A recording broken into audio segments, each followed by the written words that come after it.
Assalamualaikum warahmatullahi wabarakatuh. Alhamdulillah, wassalatu wassalamu ala rasulillah wa ala alihi wa sahbihi wa mawalah, amma ba'du. Saudaraku seiman sekeyakinan yang dirahmati oleh Allah Subhanahu wa ta'ala, seseorang tidaklah terjatuh ke dalam sebuah kemaksiatan kecuali karena orang tersebut mendatangi sebab-sebabnya. Sehingga apabila orang telah terbiasa dan melazimi sebab-sebab tersebut, maka dia pun akan selalu berada dalam jurang kemaksiatan dan lembah kehinaan.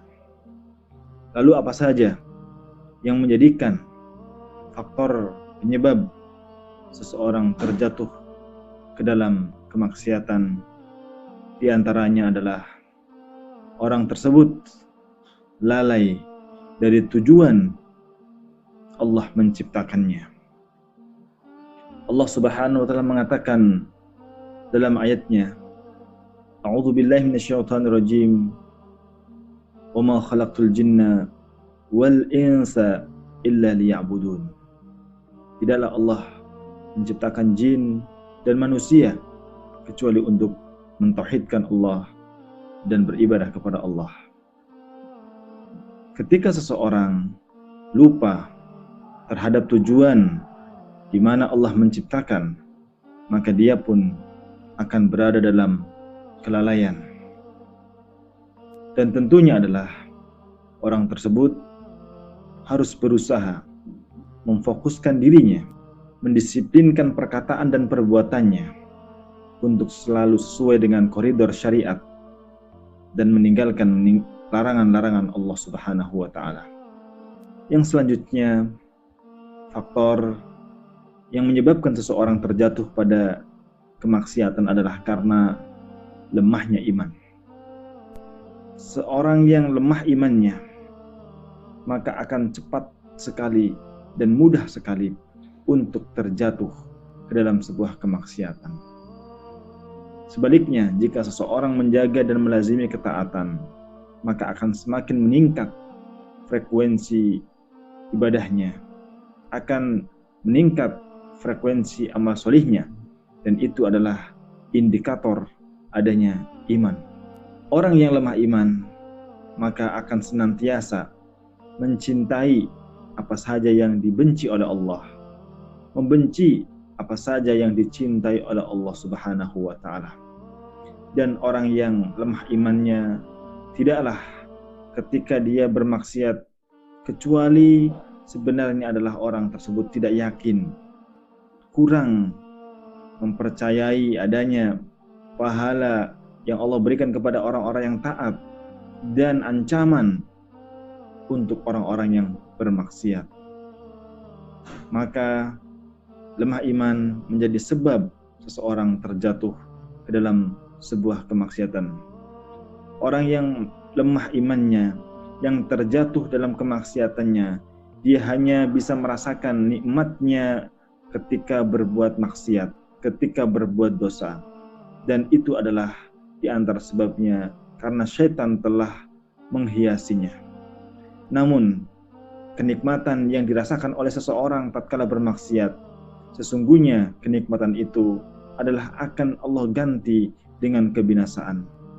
Sebagaimana seekor burung yang berusaha untuk mencari makanan atau mencari makannya, apabila makanan itu ada di perangkapnya dan burung tersebut mengkonsumsinya, maka yang terjadi adalah burung tersebut pun akan masuk dalam perangkap dan akan menjadi mainan dari mereka yang mencarinya.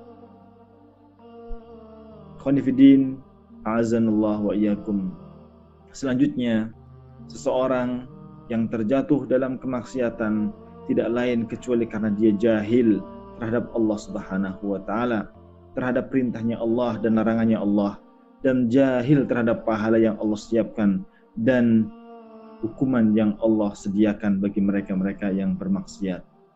Ketika mereka meyakini dan mengetahui dengan ma'rifah yang sesungguhnya, ma'rifah yang benar, maka tentunya mereka akan justru mencintai Allah, mengagungkan Allah, menghormati perintah-perintahnya, dan meninggalkan larangan-larangannya.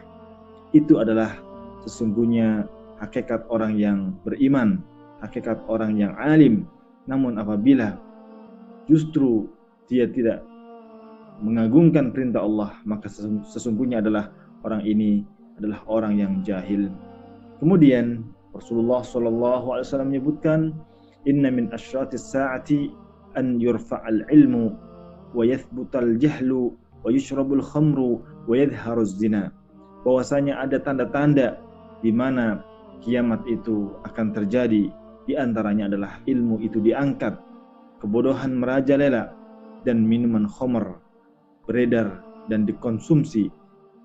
Di sisi lain perbuatan zina juga semakin dilakukan dengan terang-terangan. Dan tidaklah seseorang terjatuh di dalam perbuatan kemaksiatan kecuali karena orang tersebut telah diganggu dan telah dibisiki oleh setan. Dan setan itu senantiasa mengalir di antara lubang atau saluran darah di pembuluh kita. Inna syaitana yajri minal insani majrad dam fil uruq. Maka sudah semestinya untuk senantiasa kita jaga konsumsi yang kita makan. Makanan yang kita konsumsi sudah harus dipastikan itu adalah makanan yang halal. Minuman yang kita konsumsi adalah minuman yang halal, sehingga kita pun berharap akan tumbuh dari makanan yang halal, minuman yang halal, ketaatan kita kepada Allah Subhanahu wa taala. Orang yang mengkonsumsi yang diharamkan, maka dia pun akan semakin lemah di dalam ketaatannya kepada Allah.